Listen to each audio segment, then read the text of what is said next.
Did you know there's a place only a few hours from Brisbane that's basically paradise? A fever dream where wildflowers grow everywhere, echidnas pretend to be spiky rocks, and time seems to stand still as you wander through the bush. Where mazes swallow your children like a helpful dragon so you don't have to listen to them whinge about bloody Fortcraft or Mine Night or whatever silly nonsense it is that they're into these days. The idea of a place that remains unsodomised by the long dig of human settlement may sound too good to be true, but my friends, I have seen the light and it is glorious. But what is it that makes this place so special? Haven't beauty in the 21st century become mutually exclusive things? Shut the hell up, my sweet child, and come with me on a trip to Stanthorpe. I need to stop doing that. Stanthorpe sits on the New England Highway and it's about 16,000 kilometres from Old England. Like a thirsty little bird, it's perched itself on the banks of Quart Pot Creek. This serendipitous stream meanders its way through a nearby valley of the Granite Belt, an offshoot of the Great Dividing Range in southern Queensland. And despite what the creek's name suggests, it's not a great place to buy 7 grams of weed. It was once a great place to mine tin, however, and that's exactly what Europeans decided to do when they arrived here 150 years ago. So important was tin in early Stanthorpe's history that the literal translation of the name Stanthorpe means Tin Town.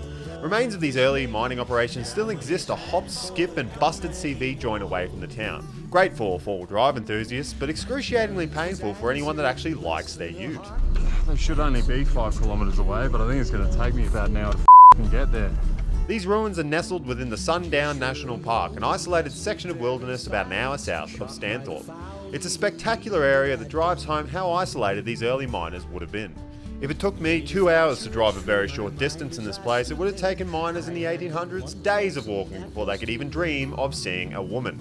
If you leave 20 men alone in the bush in a place like this, things are bound to get really weird. But sex wasn't the only thing tin miners had to worry about. As the prices of tin lurched to and fro over the years, people decided that basing their livelihoods around literally the worst metal wasn't all it had cracked up to be.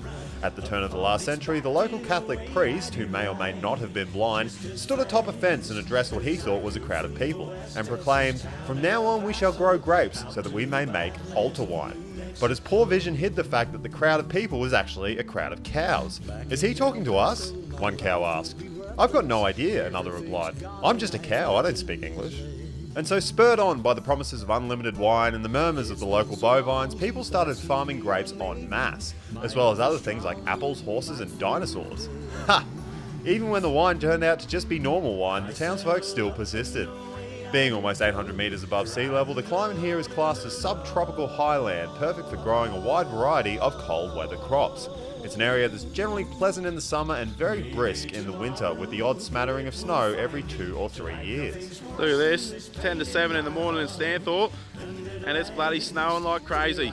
Indeed, Stanthorpe prides itself on being the coldest town in Queensland, which realistically is not that much of a distinction given that the majority of Queensland is usually on fire for most of the year.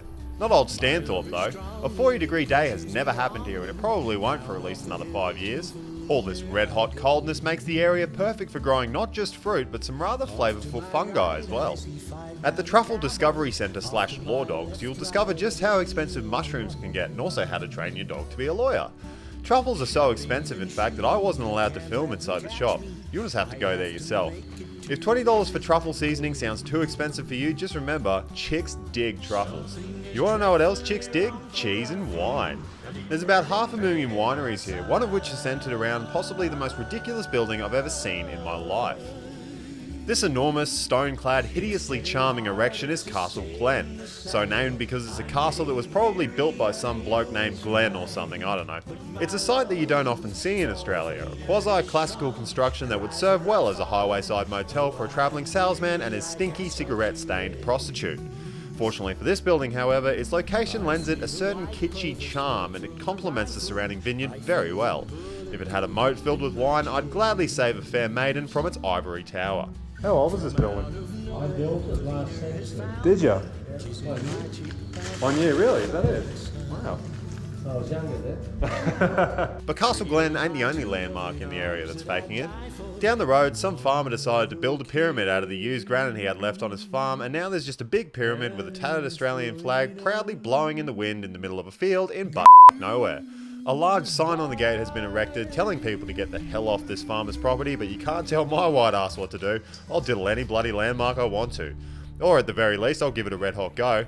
This stiff columnar erection stands tall over Stanthorpe, a monument with the unfortunate distinction of being the most uncomfortable rectal thermometer in the world. It watches over the park that lines the banks of Quart Pot Creek, an ever-present reminder that on any given winter's night you could gain the ability to cut glass with your nipples. Just up the creek is the Red Bridge, which despite not being red is still definitely a bridge.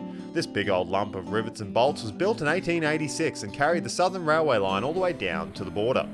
While the last freight train rolled down these tracks back in 2007, the big bridge that's not red but is a bridge stands tall against the elements, a reminder of times past when your only travel options were by train or horse and the mighty HD Holden had not yet been invented. Every now and then a tourist railway operates a train along here, but that day was not today and this train is not that train. Unfortunately for this train, it's in Scotland. A short trundle south on a train similar to the train in Scotland that's not here would have had you arrive in Wallangarra. This town sprang up on the border of Queensland and New South Wales due to the necessity of a break of gauge between the two states' railway systems. You see, Australia was founded as separate colonies and not one big state, and back in the 1800s the various colonial governments didn't care much for cooperation. One of the results of this was each colony having a different railway gauge, with Queensland's being 400mm narrower than New South Wales.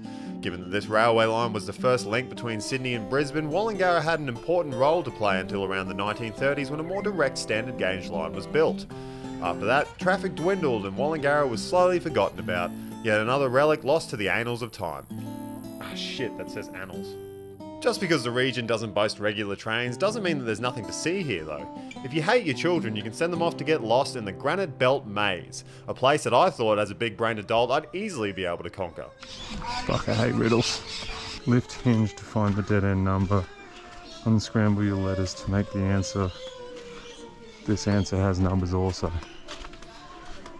After wandering around a maze that apparently wasn't the maze, confused, befuddled, and trying to figure out how this puzzle worked, I finally made it to the actual maze to begin my quest. It was time to find out if I truly am smarter than a 5th grader. Snot. What? I don't get it. Letter 10, you need letter... Okay.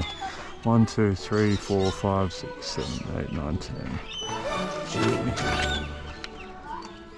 My height allowed me to cheat a bit and see over the top of the maze, but after initially finding the clues I needed in quick succession, I started running into dead ends.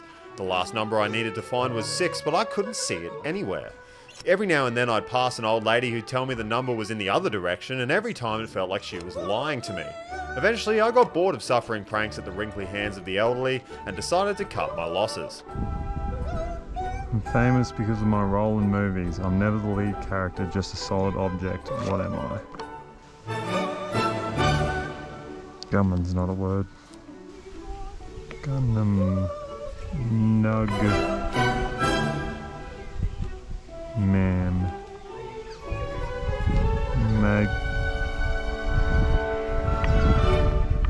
Magnum 44. Was it 44 Magnum? Yes. Yes. Cool. Sweet. If you're feeling dejected after learning that your IQ is just barely higher than room temperature, you can head to Girraweenis National Park, where you can at least assert your physical superiority. Wandering through here, you can see why they call it the Granite Belt. Huge boulders obnoxiously perch themselves all over the place, as well as on top of each other, which must be how they make babies. In addition to these stupendous sections of stone, there's also a ton of wildlife here, so much so that the park rangers have decided to employ local animals. Here, a wallaby mows the grass of the day use area, while this echidna is digging holes for the local lumps of granite to lay their eggs, which I'm pretty sure is how that works. If you're anything like me, you're probably a bit of an idiot, and I'm sorry about that. But camping also probably gets you rock f***ing hard, and boy can I tell you, Stanthorpe delivers. I could write paragraphs upon paragraphs about the beauty of camping here, but some words are better left unspoken. I've got 160 acres full of sunshine and 160 million stars above. Most areas of inland Queensland are pretty formidably dry places, and while beautiful in their own unique way, also often suck to visit, especially if you're a dead cow. But not good old Stano. Its unassuming presence exudes a level of beauty that not many other regions can muster. It's got everything a nature lover could want. It's quiet, relaxed, full of wildlife, and I only spotted a few teenagers with mullets, so the odds of having your property stolen here seem to be pretty slim. So what's my advice after all this then? Well, if big boulders don't beguile your bulge, if smelly cheese makes you wheeze, if old train lines sends shivers down your spine, I have 4 words for you, my friend. Don't go to Stanthorpe.